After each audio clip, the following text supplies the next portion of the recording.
Дел од експертите предупредуваат, премиерот смирува. По новите санкции кон Русија од САД и ЕУ, познавачите во земјава сметаат дека може да се очекува нова криза која повторно би ги вивнала цените.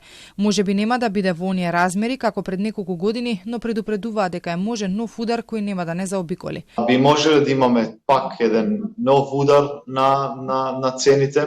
Тоа ќе зависи во која мера би биле, затоа што нели сите трошоци за транспорт и сите трошоци кои ги прави нафтата битно би влијае во цената на чинење на сите производи, а особено кај нас во моментот кога ние поминуваме низ ситуација на намалување на инфлацијата и како би можело да реагира покачување на цените, а да не забораваме дека се наоѓаме и во сезона кога ние сме многу поврзани со овие деривати. Од бизнес секторот не очекуваат големо влијание. Сметаат дека во ваква ситуација сега потек треба да направи Министерството за надворешни работи и трговија.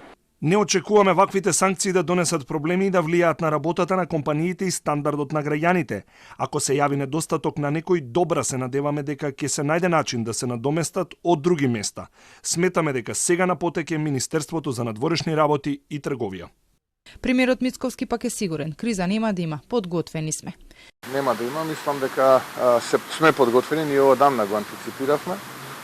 И заедно работиме со дел од портфолијата во рамките на владата за да тоа не се случи. Минатата недела и од регулаторната комисија посочија дека недостаток на нафта и нафтени деривати по санкциите кои ги воведе САД кон руските нафтени компании Лукойл и Роснефт нема да има, но дека се можни промени во малопродажните цени кои пак зависат од курсот на доларот.